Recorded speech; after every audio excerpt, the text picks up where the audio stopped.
بہت غور سے جملہ سننا. فیصلے کے سال آ رہے ہیں. اب دنیا کی زندگی میں زیادہ وقت باقی نہیں, پوری دنیا کی زندگی میں زیادہ وقت باقی نہیں. اب فیصلے کے دن آ رہے ہیں.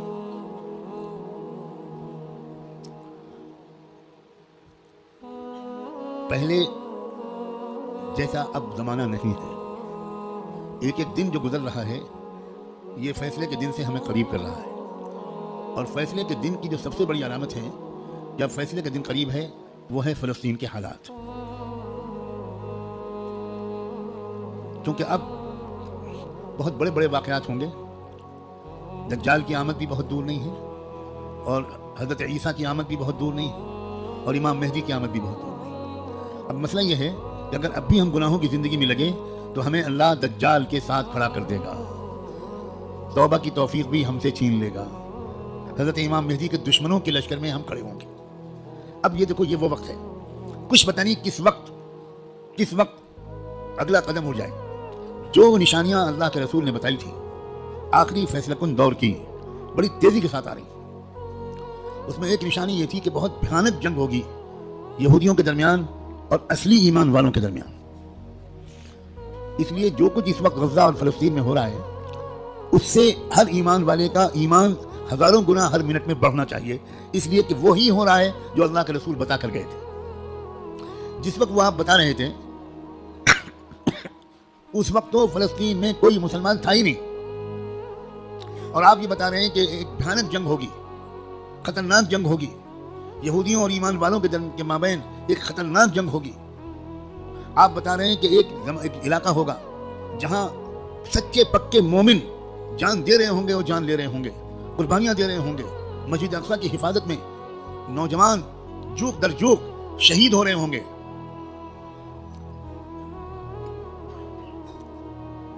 اور اللہ وہاں کے مجاہدوں سے سب سے زیادہ خوش ہوگا. اصلی ایمان والے وہیں پر ہوں گے. یہاں تک کہ جب صحابہ نے پوچھا کہ یہ لوگ جن کے بارے میں آپ کہہ رہے ہیں سچے پکے مومن یہ کہاں ہوں گے, آپ نے فرمایا یہ بیت المقدس اور اس کے چاروں طرف ہوں گے, مسجد اقصیٰ اور اس کے چاروں طرف ہوں گے. بالکل ٹھیک وہی جو کچھ آپ نے فرمایا تھا اس وقت وہاں ہو رہا ہے. ہم لوگ اسی زمانے میں ہیں, آپ اس سے خوش ہوں یا آپ اس سے ناراض ہوں. ہم کو اللہ نے وہی زمانہ عطا فرمایا جس میں ہم اپنی آنکھوں سے اللہ کے رسول کی بات کو سچا پکا ہوتا ہوا دیکھ رہے ہیں. تو اس وقت وہاں جو ہو رہا ہے اس سے ہر لمحے ایمان کو بڑھنا چاہیے ہمارے.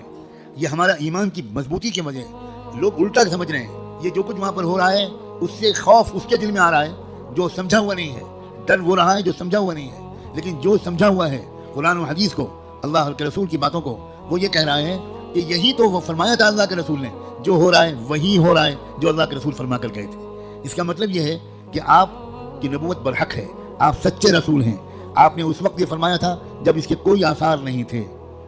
اب آپ نے جو آئندہ کے بارے میں فرمایا تھا کہ جو ہوگا, جب وہ ہو رہا ہے اور پچھلے 6 مہینے سے ہو رہا ہے بلکہ پچھلے 75 سال سے ہو رہا ہے جو اللہ کے رسول بتا کر گئے تھے, تو اس کے بعد میں جو ہوگا اس مقابلے کا آخری انجام, اس کے بارے میں اللہ کے رسول نے جو کچھ فرمایا وہ بھی یقیناً ہو کر رہے گا.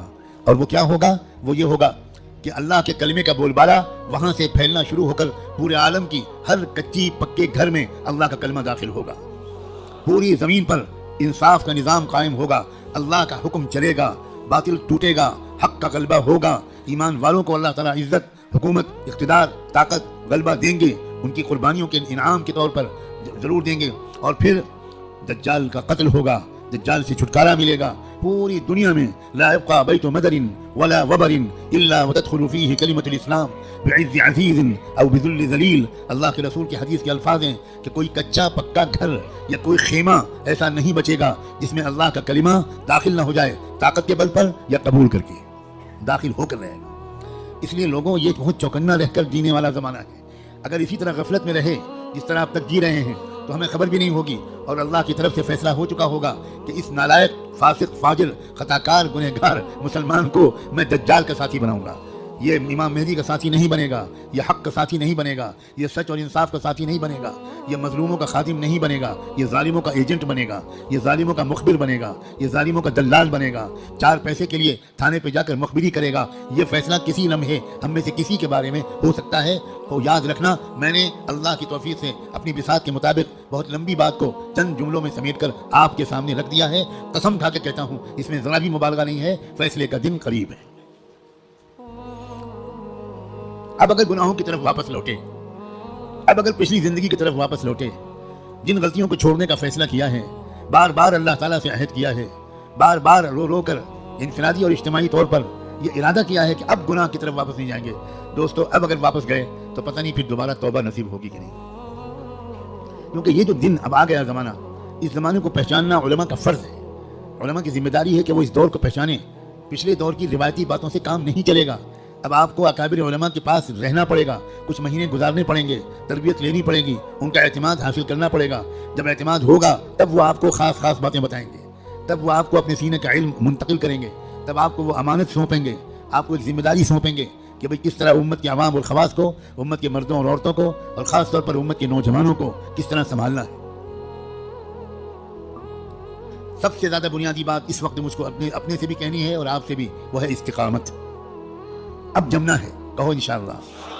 اب تقوی پر جمنا ہے, اب اللہ کی اطاعت پر جمنا ہے, اب گناہوں سے دور رہنا ہے, اور جیسے کوئی غلطی ہو جائے سب کام چھوڑ کے اللہ سے معافی مانگنی. دیر نہیں کرنی, کیونکہ پل پل یہ خطرہ ہے. جو واقعی زمانے کے تقاضوں سے واقف لوگ ہیں وہ ہر وقت ان کا دل اس وقت فلسطین کی طرف لگا رہتا ہے, اور اس لیے کہ وہ بار بار تازہ ترین وہاں کی خبریں جاننا چاہتے ہیں کہ کہیں دجال آ تو نہیں گیا, کہیں کوئی ایسا دعویٰ تو نہیں ہو گیا. یہ غفلت کے ساتھ زندگی کے دن نہیں ہیں, غفلت کے ساتھ گزارنے والے دن نہیں ہیں, یہ بہت ہوشیاری کے دن ہیں. اور یہ بھی یاد رکھنا, الٹے سیدھے مقرروں اور مولویوں, الٹے سیدھے جو اپنے آپ کو عالم کہتے ہیں اور ہیں وہ جاہل, ان کی باتوں کے چکر میں مت آنا. وہ طرح طرح کی باتیں تم کو بتا کر تم کو غلط راستے پر لے جائیں گے. جو سچے پکے اکابرین ہیں, بڑے بڑے بزرگوں کی صحبت یافتہ, قرآن مجید کے مفسر, قرآن کو گہرائی سے سمجھنے والے, اللہ کے رسول کی منشا کو سمجھنے والے, پوری زندگی کے 24 گھنٹے اللہ کے دین کی خدمت میں گزارنے والے, جن پر وقت سارے بزرگوں نے اعتماد کا اظہار کیا, ان کی بات ماننا ہے. ورنہ سوشل میڈیا پہ جاؤ تو 50 انجینئر ملیں گے, اور 50 ڈاکٹر ملیں گے, اور 50 طرح طرح کے لوگ ملیں گے جو اسلامی پروگرام چلا رہے ہیں. ہمارے نوجوانوں کو نہیں معلوم کہ اسلام کی ویب سائٹس کے نام سے جو ویب سائٹس چل رہی ہیں اس میں سے تقریباً 70% یہودیوں کی ویب سائٹس ہیں, اور باقی قادیانیوں کی ویب سائٹس ہیں, کچھ ہمارے ملک کے ہندوؤں کی ویب سائٹس ہیں جو اسلام کے نام پر چل رہی ہیں, اور اس میں قرآن کا درس ہوتا ہے, احادیث کا درس ہوتا ہے, مسئلے بتائے جاتے ہیں, اور ہمارے نوجوان وہ بیچارے بجائے علماء سے جڑنے کے وہ سوشل میڈیا سے مسئلے معلوم کرتے ہیں. ابھی مجھ سے چند دن پہلے یہیں کسی نوجوان نے پوچھا کہ ہمیں بعض مسئلے معلوم کرنے پڑتے ہیں تو ہم سوشل میڈیا پر جاتے ہیں, وہاں پریشان یہ ہوتے ہیں کہ الگ الگ سائٹ سے الگ الگ جواب ملتے ہیں. میں نے ان سے پوچھا کہ جب آپ بیمار پڑتے ہو تو سوشل میڈیا پر جا کر علاج کراتے ہو؟ آپ کو کینسر ہو جائے تو آپ فوراً سوشل میڈیا کی سائٹ کھولو کہ ٹریٹمنٹ آف کینسر, اور علاج شروع کرو, تو اتنا ضرور فائدہ ہوگا اس علاج سے کہ اگر وہ علاج نہ کراتے تو 1-2 سال گھر والوں کو تیمارداری کرنی پڑتی. سوشل میڈیا کے علاج سے انشاءاللہ بہت جلدی گھر والوں کی پریشانی دور ہو جائے. جب آپ کو کوئی مقدمہ لڑنا ہو, کوئی عدالت کا مسئلہ قانون کا ہو, تو آپ کس کے پاس جاتے ہو؟ کسی انجینئر کے پاس, کسی انجینئرنگ کی سائٹ کے پاس جاتے ہو کہ بھئی ہم کو فلاں قانون معلوم کرنا ہے تو انجینئر صاحب بتا دیجئے. تو انجینئر صاحب اگر آپ کے خالہ بھائی ہیں تو وہ آپ کو مسئلہ بتانے کے بجائے یا مشورہ دینے کے بجائے اپنے چپراسی سے کہیں گے ان کو بائک پہ بٹھاؤ اور دماغ کے ڈاکٹر کے پاس لے جاؤ, اور دیر نہ کرو, جلدی کرو جلدی. بھائی جب کوئی مسئلہ معلوم کرنا ہے تو سوشل میڈیا پہ مت جاؤ, کسی محقق عالم کے پاس جاؤ, ان سے بات پوچھو. اس لیے موجودہ زمانہ کیا ہے, یہ دور فتن کیا ہے, کس کس ترتیب سے فتنے آنے والے ہیں, کیا ہونے والا ہے, دنیا بھر کے حالات کیا علامتیں دکھا رہے ہیں, کیا آثار ظاہر ہو رہے ہیں, بر صغیر ہند و پاک میں کیا تبدیلیاں ہو رہی ہیں, سرزمین فلسطین میں کیا حادثے رونما ہو رہے ہیں, عالم عرب میں کیسے مشرک لوگوں کا قبضہ ہو گیا ہے, عرب حکومتیں اس وقت مندروں کا افتتاح اپنے عرب ملکوں میں کرا رہی ہیں, مندروں میں بیٹھ کر افطار پارٹیاں ہو رہی ہیں, عرب حکام کس طرح اس وقت مشرکانہ نعرے بلند کر رہے ہیں. یہ سب آخری زمانے کی علامتیں ہیں. اللہ کے رسول یہ تک فرما گئے تھے کہ قیامت اس وقت تک قائم نہیں ہو سکتی جب تک جزیرے عرب میں بت پرستی پھر سے نہ شروع ہو جائے. دنیا حیران ہے کہ ابو ظبی میں مندر کیسے بن گیا, اور اس سارے عرب حکومتوں حکام کو کیا ہو رہا ہے. دنیا حیران ہے کہ سعودی عرب کے شہزادہ محمد بن سلمان اس قدر کافرانہ, فاسقانہ, گمراہانہ عقائد اور اعمال میں کیسے پھنس گیا. دنیا اس لیے حیران ہے کہ دنیا کو نہیں خبر تھی کہ یہ سب بتا چکے ہیں محمد الرسول اللہ صلی اللہ علیہ وآلہ وسلم.